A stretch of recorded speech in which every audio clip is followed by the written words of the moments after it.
অধ্যাপক, অর্থনীতি বিভাগ, ঢাকা কলেজ। অনার্স তৃতীয় বর্ষের আমার প্রিয় ছাত্ররা, আজকের অনলাইন ক্লাসে তোমাদের সবাইকে স্বাগত জানাচ্ছি। আজকে আমরা যে বিষয়টা সম্পর্কে জানব তা হচ্ছে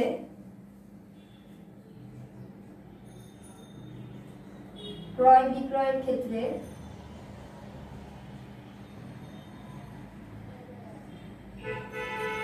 বাহ্যিকতা।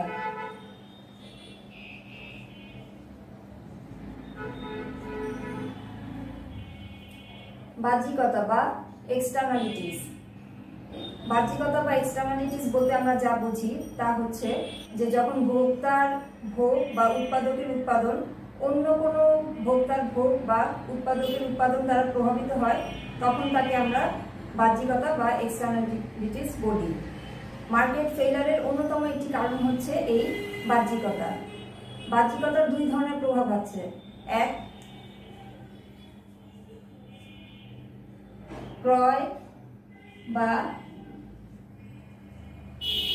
ভোগের ক্ষেত্রে বাহ্যিকতা, খ, বিক্রয় বা উৎপাদনের ক্ষেত্রে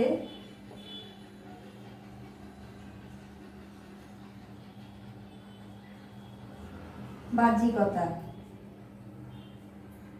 প্রথমে আমরা ক্রয় বা ভোগের ক্ষেত্রে বাহ্যিকতা এটা সম্পর্কে জানব। যে যখন একজন ভোক্তার ভোগ অন্য কোনো ব্যক্তির ভোগকে প্রভাবিত করে, তখন সেটাকে আমরা ক্রয় বা ভোগের ক্ষেত্রে বাহ্যিকতা বলতে পারি। এটাকে আমি এখন চিত্রের মাধ্যমে বিশ্লেষণ করব। আমরা ধরে নিই যে দুইজন ব্যক্তি আছে।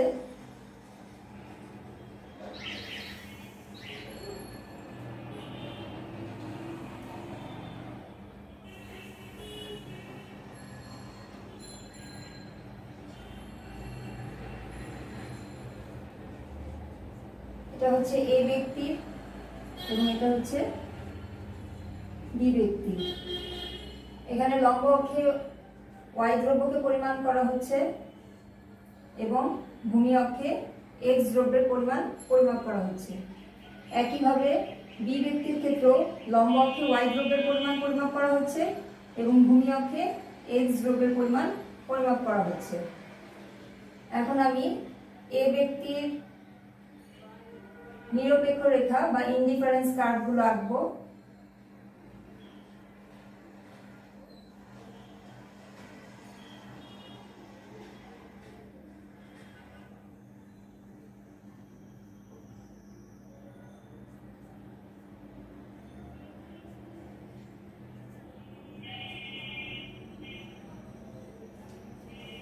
এখানে বি ব্যক্তির ইনডিফারেন্স কার্ভগুলো আঁকবো।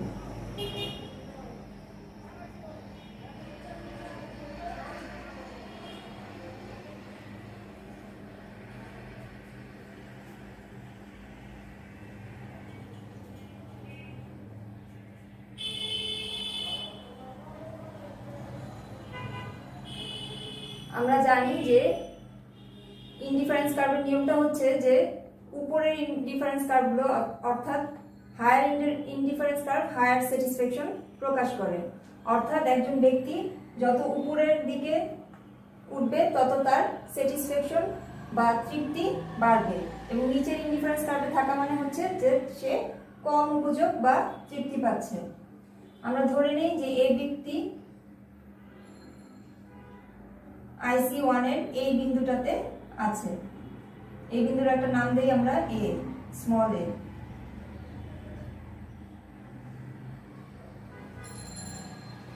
তাহলে এই বিন্দুতে থাকলে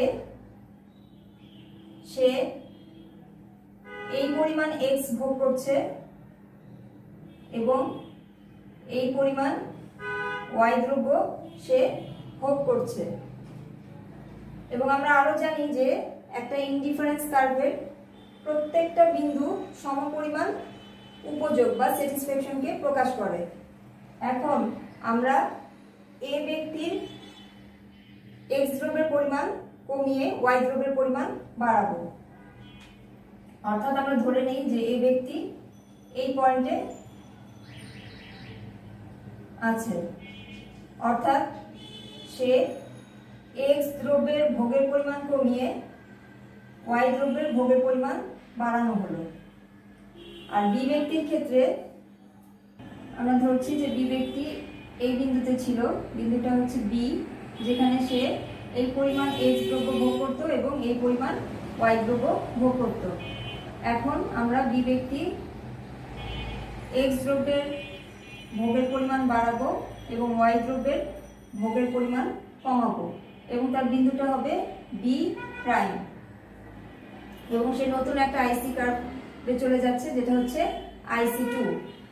এখন এখানে একটু যদি তোমরা খেয়াল করো যে এ ব্যক্তির কোনো ক্ষতি না করেও আমরা বি ব্যক্তির কল্যাণ বাড়াতে পারছি, অর্থাৎ এ ব্যক্তি যে ইনডিফারেন্স কার্ভে ছিল সেই ইনডিফারেন্স কার্ভেই আছে, কিন্তু বি ব্যক্তি একটা নতুন ইনডিফারেন্স কার্ভ অর্থাৎ হায়ার ইনডিফারেন্স কার্ভে চলে যাচ্ছে, অর্থাৎ বি ব্যক্তির কল্যাণ এখানে বাড়ানো যাচ্ছে। এই প্রসঙ্গে আমরা প্যারেটো অপটিমালিটির কথা বলতে পারি যে যদিও এখানে প্যারেটো অপটিমালিটিকে ফুলফিল করা যাচ্ছে না। ইটালীয় অর্থনীতিবিদ প্যারেটো অপটিমালিটি সম্পর্কে বলেন যে সমাজে এমন একটা অবস্থা যেখানে উপাদান উৎপাদনের পুনর্বন্টনের মাধ্যমে একজন ব্যক্তির ক্ষতি না করে অন্য কোনো ব্যক্তির কল্যাণ বৃদ্ধি করা যায় না, কিন্তু এখানে আমরা দেখতে পাচ্ছি যে এই ব্যক্তির কোনো ক্ষতি না করেও আমরা বি ব্যক্তির কল্যাণ বাড়াতে পারছি। এবং প্যারেটো অপটিমালিটির আরেকটা সূত্র ছিল যে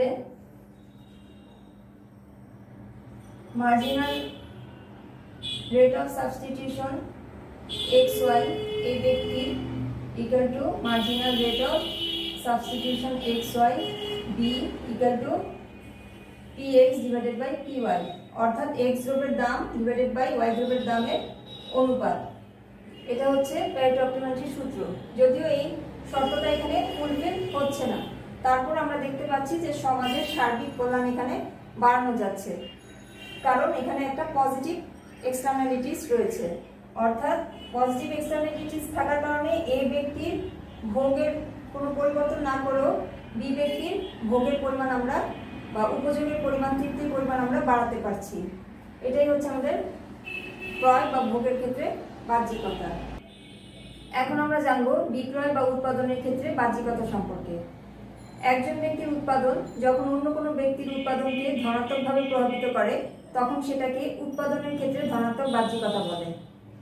যেমন এই করোনাকালীন সময়ে যখন করোনার ভ্যাকসিন আবিষ্কৃত হবে এবং এই ভ্যাকসিন যারা গ্রহণ করবে তারা নিজেরা যেমন সংক্রমণ থেকে বেঁচে যাবে, তেমনি তাদের মাধ্যমে আরও যে ব্যক্তিরা সংক্রমিত হতো সেটা থেকেও সমাজ রক্ষা পাবে। এই পুরো বিষয়টিকে আমরা যদি গ্রাফিক্যালি দেখি তাহলে আমরা যা পাবো তা হচ্ছে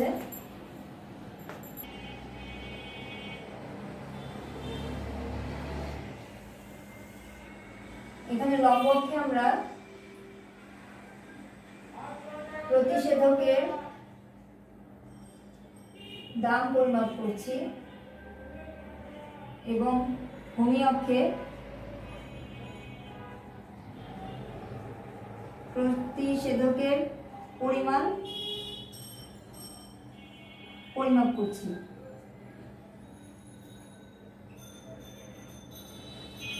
এটা হচ্ছে আমাদের ডিমান্ড কার্ভ বা মার্জিনাল প্রাইভেট বেনিফিট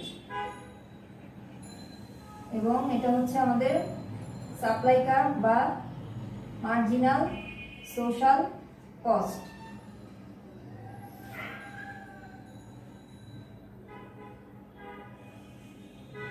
এখানে আমাদের প্রতিষেধকের দাম আমরা ধরি যে 250 টাকা এবং পরিমাণ হচ্ছে 10 লক্ষ এবং আমাদের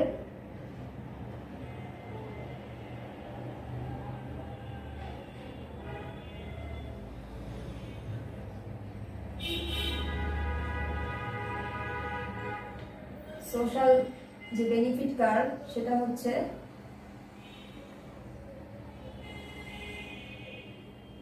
এটা মার্জিনাল সোশ্যাল বেনিফিট। এখানে যদি একটু খেয়াল করো যে আমাদের ব্যক্তির যে ডিমান্ড কার্ভ সেটা হচ্ছে এটা, যেখানে প্রতিষেধকের দাম সে দিচ্ছে 250 টাকা, কিন্তু সমাজ এ থেকে 450 টাকার বেনিফিট পাচ্ছে, কারণ ধনাত্মক বাহ্যিকতার কারণে। অর্থাৎ যে ব্যক্তি প্রতিষেধক নিচ্ছে সে নিজে যেমন সংক্রমিত হচ্ছে না, তেমনিভাবে সমাজকেও রক্ষা করছে, যার ফলে সমাজ এখান থেকে আরও অতিরিক্ত 200 টাকা সমপরিমাণ বেনিফিট পাচ্ছে। তাহলে ব্যক্তির বেনিফিটের সাথে আমরা যখন সমাজের বেনিফিট যোগ করব, তাহলে আমরা যে রেখাটা পাবো সেটা হচ্ছে মার্জিনাল সোশ্যাল বেনিফিট। অর্থাৎ এটা হচ্ছে আমাদের সেই রেখাটা। এখন আমরা জানি যে যতক্ষণ পর্যন্ত marginal social benefit marginal social কস্টের চেয়ে বেশি থাকবে, সেই পর্যন্ত উৎপাদন বাড়ানো সম্ভব হবে। তাহলে দেখা যাচ্ছে যে এখানে উৎপাদন বাড়তে থাকবে।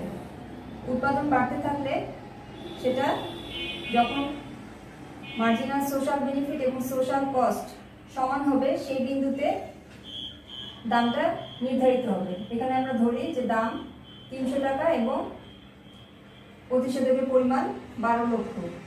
অর্থাৎ দাম বাড়ছে এবং সেই সাথে সাথে প্রতিষেধকের পরিমাণও বেড়ে যাচ্ছে। অর্থাৎ এখানে ধনাত্মক বাহ্যিকতার কারণে এই পুরো ব্যাপারটা ঘটছে। অর্থাৎ যারা প্রতিষেধক নিচ্ছে তারা নিজেরা যেমন সংক্রমণের হাত থেকে বাঁচছে, তেমনিভাবে তারা সমাজকেও রক্ষা করছে। এবং এই ই প্রাইম বিন্দুতে আমার marginal social cost equal to marginal social benefit, এই হচ্ছে আমাদের উৎপাদনের ক্ষেত্রে ধনাত্মক বাহ্যিকতা। এই ব্যাপারটা সম্পর্কে আমরা জানলাম। আশা করি তোমরা বুঝতে পেরেছো। আজকে এই পর্যন্তই। আগামী ক্লাস দেখার জন্য সবাইকে আমন্ত্রণ রইল। ধন্যবাদ সবাইকে।